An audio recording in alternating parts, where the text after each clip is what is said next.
आगे। आज हम संविधान की गौरवशाली यात्रा पे बात करने के लिए चर्चा कर रहे हैं। कल से ये चर्चा चल रही है सर। मैंने बहुत सारे दोनों पक्ष के और जितने भी हमारे मेंबर हैं सुना सर, उनको बड़े बड़े नेता हैं सर। इसके भाग 1 में लिखा हुआ है India that is Bharat, Hindustan नहीं लिखा हुआ है सर। लेकिन सारे नेता संविधान पे चर्चा कर रहे हैं, लेकिन हिंदुस्तान ही कहेंगे, भारत कहने की हिम्मत नहीं जुटा पा रहे हैं। ये बड़ा सवाल है सर कि क्या संविधान के हिसाब से बात रखी जा रही है। मैं धन्यवाद दूंगा फूले साहू बाबा साहब अम्बेडकर को और मेरे नेता मान्यवर साहब श्री काशीराम को। 25 नवंबर 1949 को संविधान को सौंपते हुए डॉक्टर बाबा साहब अम्बेडकर ने कहा था कि 26 जनवरी 1950 को हम विरोधाभास भरे जीवन में प्रवेश करने जा रहे हैं। राजनीतिक जीवन में तो हमारे पास समानता होगी, लेकिन सामाजिक और आर्थिक जीवन में असमानता होगी। क्या ये चुनौती आज 75 साल बाद दूर हुई है? भारत ने 26 जनवरी 1950 को संविधान लागू होने के साथ खुद को एक संप्रभु लोकतांत्रिक और गणतांत्रिक राज्य होने का ऐलान किया। लेकिन सर उस समय संविधान की स्थिति ये थी कि जैसे गांव का कोई आदमी, मैं 50 की बात कर रहा हूं, वो 50 साल पहले शहर में आ जाता और बड़े लोगों की महफिल में चला जाता, उस जहां वो खाना खा रहे हो, और वो टेबल पे नैपकिन को खा के जो है ये कहता कि ये तो फीका, क्योंकि वो जानता ही नहीं था, वो समझता नहीं था संविधान को, संविधान है क्या। संविधान उसके लिए महज दस्तावेज था। ये जिम्मेदारी थी राजनीतिक दलों पे कि वो संविधान को व्यवहार में लेके आते। और इसके इतने सारे आर्टिकल हैं, अगर इनको व्यवहार में लाया जाता तो मुझे लगता कि आज देश बहुत बदल गया होता। बाबा साहब ने कहा था कि लोकतंत्र भारतीय भूमि का केवल ऊपरी पोशाक है, उनके अनुसार यहाँ की संस्कृति अनिवार्य तौर पर लोकतांत्रिक है।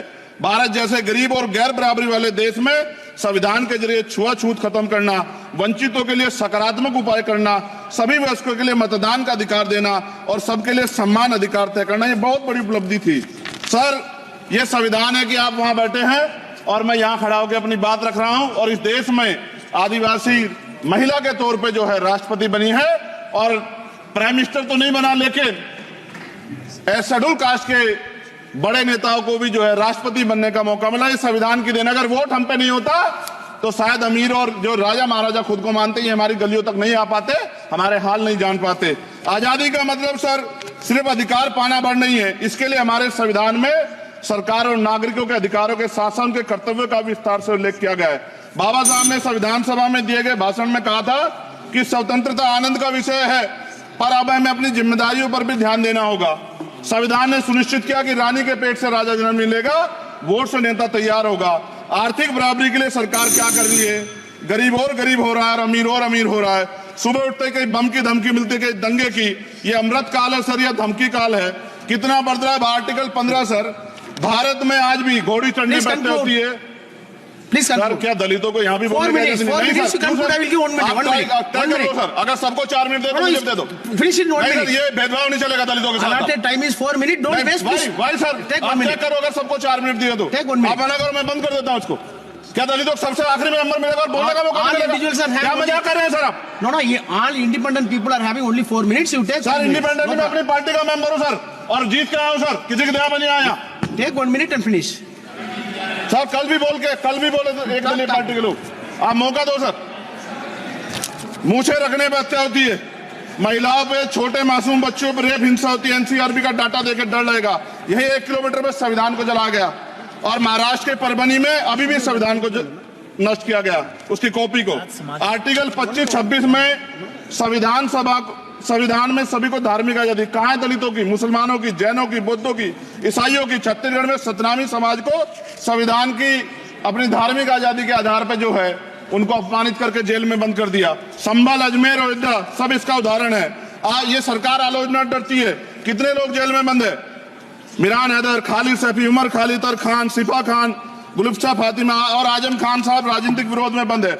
सरकार यहाँ बैठी है, सरकार सामाजिक न्याय की बात करती है। बताए कितने दलित मुख्यमंत्री बना रखे हैं आपने? 13 ज्यादा सरकार स्टेट में सरकार है। कितनी महिला मुख्यमंत्री है? आपकी सरकार ने सुप्रीम कोर्ट के आदेश के बाद रिजर्वेशन प्रमोशन में जारी नहीं किया, और ओबीसी को पॉलिटिकल रिजर्वेशन आप देंगे नहीं देंगे, आप बताने का काम करें। मैं 75 साल की गौरव यात्रा में हम एक सभ्य समाज नहीं बना पाए, इसलिए जाति आधार पर SC ST OBC के बच्चों को प्राइमरी स्कूल से लेकर उच्च संस्थानों में भेदभाव किया जाता है। सरकार निरंकुश होगी, कोई बुलडोजर से कार्रवाई करता है। कल मंत्री जी ने कहा हमने राष्ट्रीय पिछड़ा वर्ग आयोग बनाया, 69 शिक्षक भर्ती में उसकी सिफारिशों को नहीं माना। ईडब्ल्यूएस के जरिए आपने संविधान पे, आरक्षण के प्रावधान पे हमला किया। 1 मिनट में खत्म कर रहा हूं सर। संविधान सर, न्यायपालिका में आर्टिकल 124 ये कहता है सर, ये अधिकार जो है। Sanjay sir, please conclude. Sir 1 minute में Please, please conclude. संविधान में न्यायाधीशों की नियुक्ति का अधिकार राष्ट्रपति के द्वारा होना चाहिए, अभी तक नहीं हो रही है। All India judicial service commission कब बनेगा? क्या चंद परिवार ही सर जज बन सकते हैं? और आज हम सर, मैं सरकार से सवाल पूछना चाहता हूं सर, सेवाओं में SC ST OBC वर्ग का कितना प्रतिनिधित्व है? भारत सरकार के मंत्रालयों के अधीन PSU में, बैंकों, बीमा कंपनियों में और स्वच्छता संस्थानों में आउटसोर्स तथा कॉन्ट्रैक्ट पर वर्तमान कार्यरत कर्मचारी कुल कितनी संख्या है? आउटसोर्स और कॉन्ट्रैक्ट में कार्यबल SC ST OBC कितना प्रतिशत है?